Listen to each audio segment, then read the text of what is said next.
visitation. She had actually become an integral part of the local community, dedicating her time as a volunteer to the Bryson Presbyterian Nutrition Center. And her commitment was unwavering. She served meals to the elderly residents and, according to reports, never missed a day of work. And this level of dedication just spoke volumes about Polly's character and her desire to contribute meaningfully to other people's lives. But despite the apparent tranquility of her life, there were subtle indications of underlying complexities. For undisclosed reasons, Polly was restricted from driving alone, a limitation that may have impacted her sense of independence. And additionally, following her mother's death in 1977, Polly had experienced a period of depression. And by 1981, however, reports suggested that her emotional state had improved. So on September 25th, 1981, Polly had made the uncharacteristic decision to forego her volunteer work at the nutrition center. And instead, she would embark on a hike along with her friends on the Deep Creek Trail. And this day would be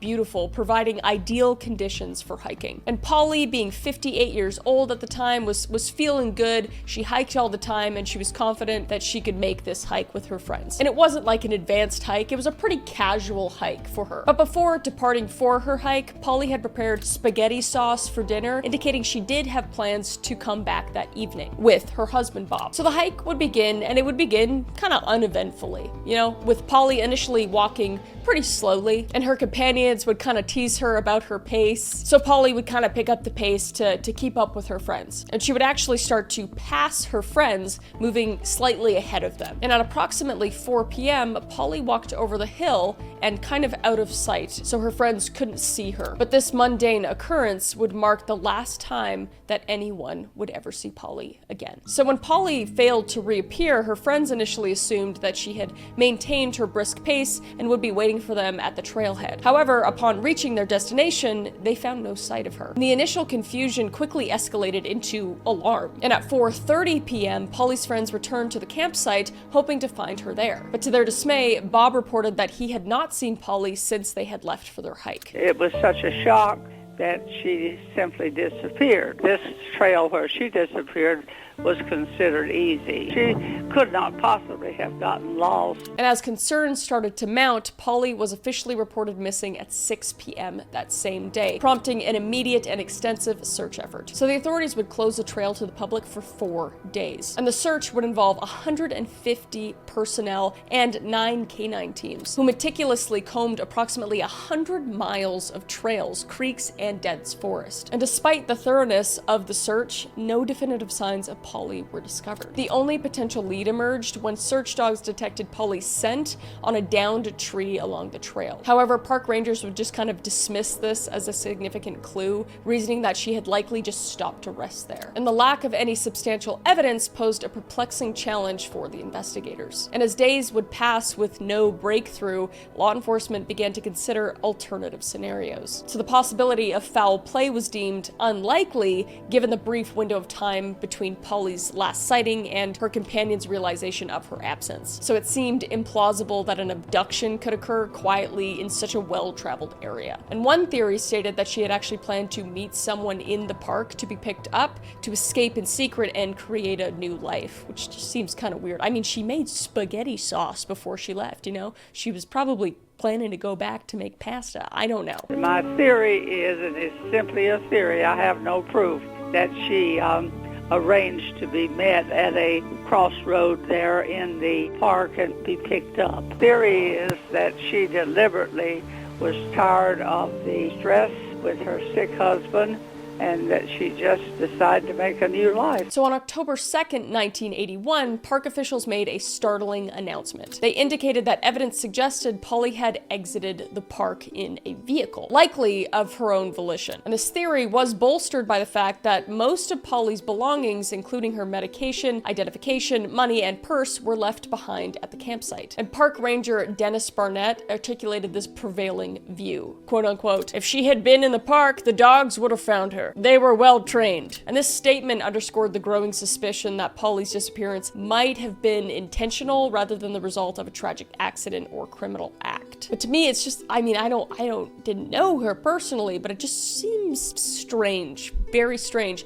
And I think it makes less sense that she left all of her belongings behind, like money, purse, everything and just left. So, but what do I know? You know? But despite extensive search efforts and ongoing investigations, Thelma Polly Melton's disappearance remains unsolved. And the case just continues to perplex authorities and captivate the public's imagination. And the Great Smoky Mountains National Park, once a sanctuary for Polly, now stands as a silent witness to her enigmatic vanishing. And now Polly's case has just become part of the local lore, periodically resurfacing in the headlines and sparking renewed interest. And modern search and rescue technology, unavailable in 1981, offer tantalizing possibilities of what might have been discovered had they existed at the time. But as years pass, Polly's family and friends continue to seek closure, while her disappearance endures as one of the park's most enduring mysteries. So I'm curious what you guys think down below, but I hope that Polly is one day found. And that brings us to our next disappearance. The rugged wilderness of Arapahoe National Forest stretches across north-central Colorado, a vast expanse of towering peaks and dense pine forests. And here, the air is crisp and the wind carries whispers through the trees. Sudden storms roll in without warning, draping the mountains with thick fog and plunging temperatures in an instant. It's a land that both awes and humbles, a place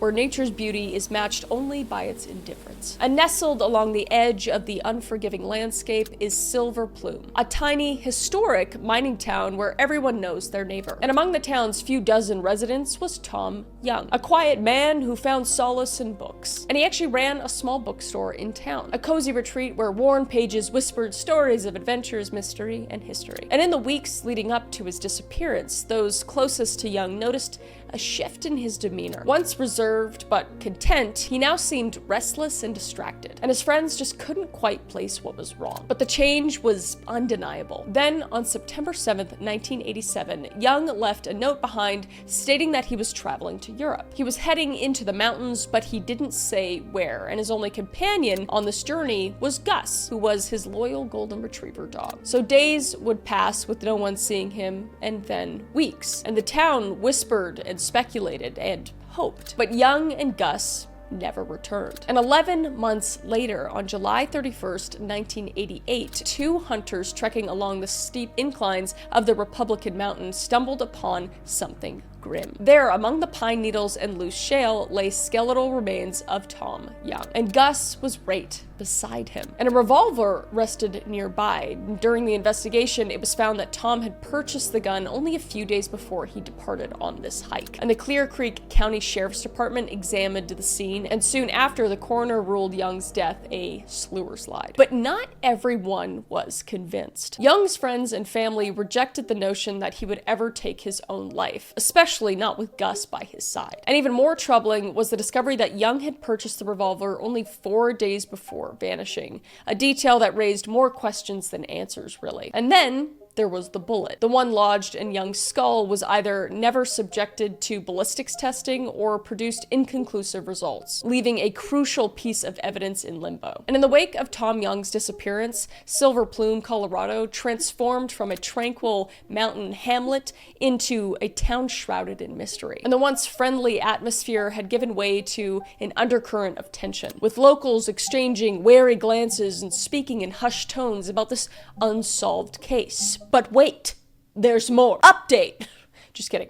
But this leads into the disappearance of Keith Reinhard. And it was during this time in Silver Plume, before the body of Tom was found, but during the time he was missing, that Keith Reinhard arrived in June 1988. He was a sports writer for the Daily Herald in Arlington Heights, Illinois, near Chicago. And Reinhard had convinced his initially reluctant wife, Carolyn, to support his 90-day leave absence. And his goal was to pursue his dream of writing a novel. And he believed this quiet, scenic beauty of Silver Plume would provide the perfect backdrop for his creative endeavors while he was on sabbatical, leaving his wife and children at home. But he wasn't alone in town. Keith's childhood friend, Ted Parker, ran a cafe in town. They'd grown up across the street from one another, and they grew up kind of like brothers more so than friends, giving him someone he could actually socialize with when he got bored in such a sleepy little town. And it also makes sense why he just chose this random town, because he actually knew somebody that lived there. And Keith would also open an antique shop in town to give him something nothing else to do while he was there writing his book. And with his keen interest in photography, he sold matted photos there as well. And his antique shop was located in a building that had been abandoned. And the reason that it had been abandoned was that the previous occupant